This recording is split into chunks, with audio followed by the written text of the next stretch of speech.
صرف ودر واسمعك لك ولا يشرك مسلم يقول صح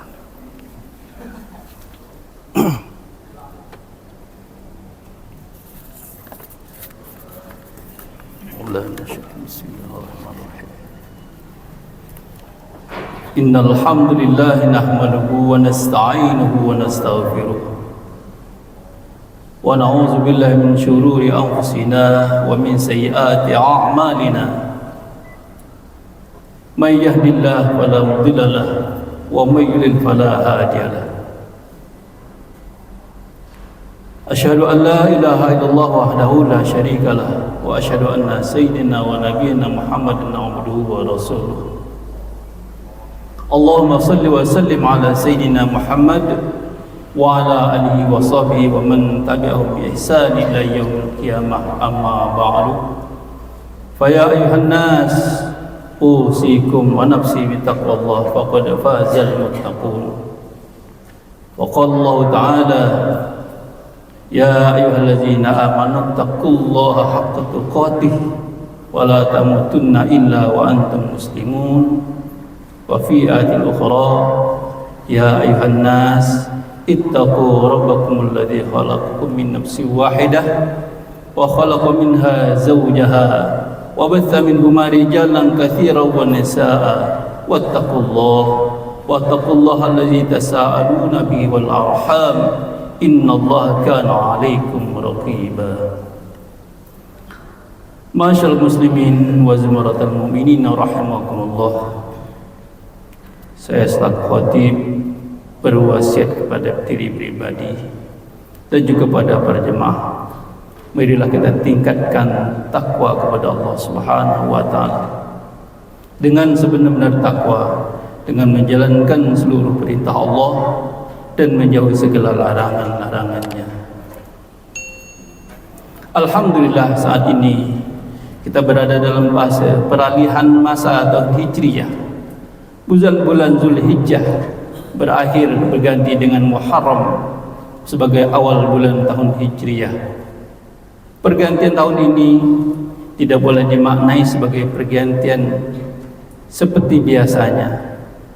Momentum ini memiliki makna dan hikmah mendalam yang jika dimaksimalkan akan membuahkan kesuksesan dan keberkahan dalam hidup kita. Pergantian tahun ini harus dijadikan sebagai waktu untuk melakukan muhasabah, evaluasi, introspeksi terhadap perjalanan hidup selama ini agar ke depan lebih baik lagi. Jangan sampai dengan terus berjalannya waktu kita tidak mampu mengambil ibrah, mengambil hikmah dan pengalaman. Dengan merenungkan masa lalu, kita bisa meninggalkan hal-hal negatif dan mengambil sisi positif sebagai bekal menghadapi masa depan. Kita harus optimis, bisa melakukan perubahan lebih baik di masa yang akan datang dengan terus melakukan ikhtiar terbaik.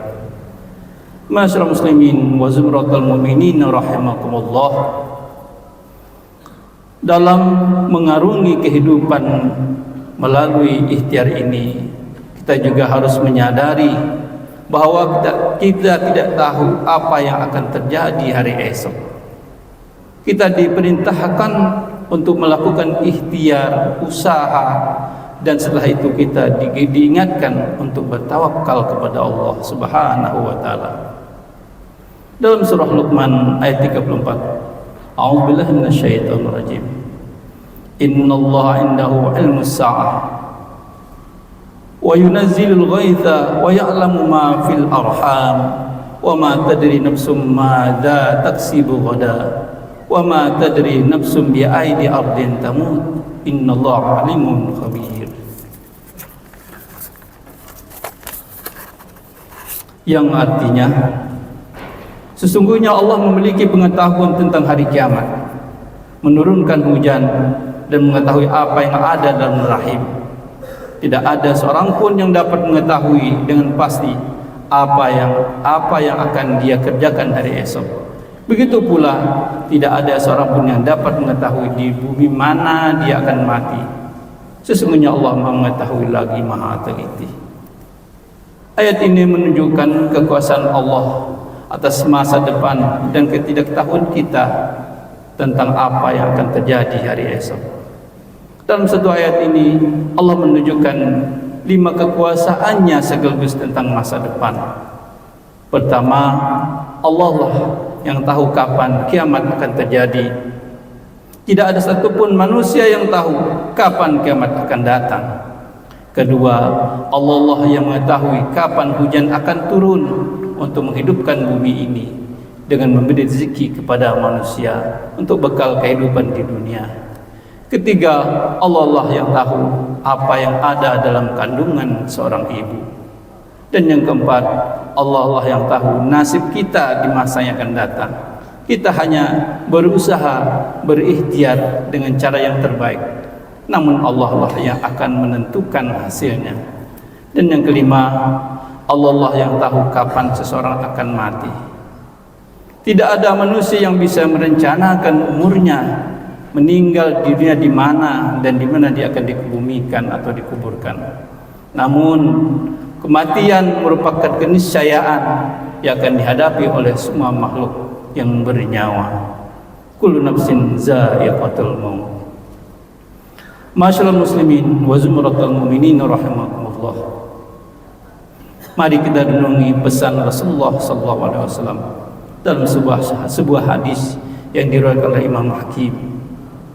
Igtanim khamsan qabla al-khamsin, syababaka qabla aramika, wa sihataka qabla saqamik, wa ghina'aka qabla faqrik, wa faraghaka qabla sulik, wa hayataka qabla mautik.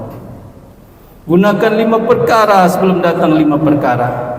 Masa mudamu sebelum tua, sehatmu sebelum sakitmu, kekayaanmu sebelum miskinmu, waktu luangmu sebelum kesibukanmu, dan kehidupanmu sebelum datang ajal atau kematianmu. Imam Al-Ghazali dalam kitab Ihya Ulumuddin menjelaskan maksud hadis tersebut. Yang pertama adalah muda sebelum tua. Gunakan waktumu semampumu untuk taat kepada Allah sebelum datang kepayahan atau masa tua, sehingga tidak ada penyesalan karena telah melalaikan perintah Allah. Wahai para pemuda, pada saat ini kita sedang dijajah oleh sisi imtek, perkembangan teknologi internet sudah luar biasa. Jika hati dan pikiran kita jauh dari Allah, sangat mudah di zaman ini untuk bermaksiat kepada Allah Subhanahu wa taala. Kita tahu sekarang game online sudah merajalela. Berapa banyak pemuda-pemudi muslim yang sudah menjadi korban pecandu game online. Kita tahu aplikasi media sosial sudah beragam namanya, dari Facebook, WhatsApp, dan lain. Sudah tak terhitung berapa pengguna aplikasi-aplikasi tersebut. Banyak pemuda-pemudi kita yang menjadi korban oleh ganasnya game tersebut, yang diawali dengan coba-coba, pada akhirnya menjadi ketagihan, kecanduan, sehingga lupa akan kewajibannya seorang pelajar mahasiswa. Na'udzubillah, summa na'udzubillah.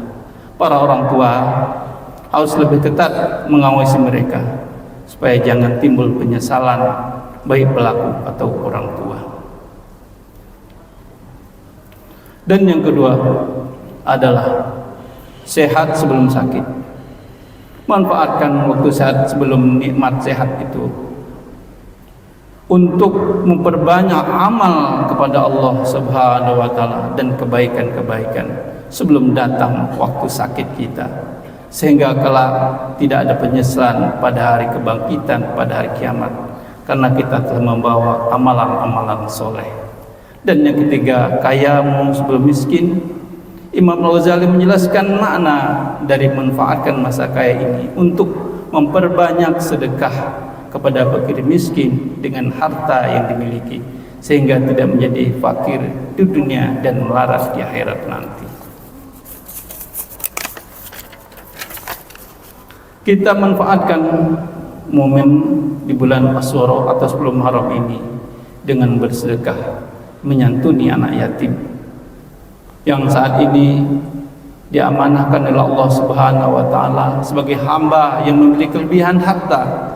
Maka manfaatkanlah kesempatan ini untuk bersedekah, karena tidak semua orang memiliki kesempatan itu, dan kita tahu kapan amanah itu akan cabut oleh Allah. Dan yang keempat, waktu luang sebelum sibuk.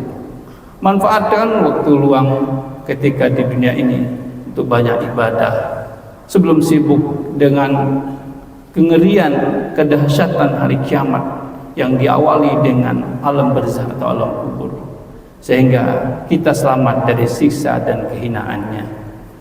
Dan yang kelima, hidup sebelum mati.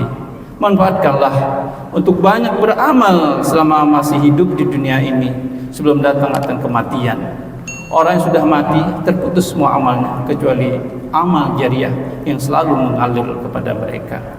Imam Al-Ghazali memberikan kelima perkara itu memang tidak dirasakan hasilnya, namun akan berujung pada penyesalan, yaitu masa muda, waktu sehat, waktu kaya, dan luang, dan juga waktu masih hidup. Karena itu kita dituntut untuk memanfaatkan waktu atau nikmat yang diberikan Allah di dunia ini untuk berlomba-lomba dalam berbuat kebaikan. Fastabiqul khairat. Mudah-mudahan apa yang saya sampaikan bermanfaat untuk khatib dan juga pada para jamaah semuanya. Amin ya Allah ya rabbal alamin. Barakallahu li wa lakum fil Qur'anil azim wa nafa'ani wa iyyakum bima min ayati dzikril hakim. Ataqabbal minni wa minkum tiladahu innahu was-sami'ul alim. Aqulu qawli hadza astaghfirullah li wa lakum wa lisa'il muslimin wal muslimat wal mu'minin wal mu'minat fastaghfiruhu innahu huwal ghafurur rahim.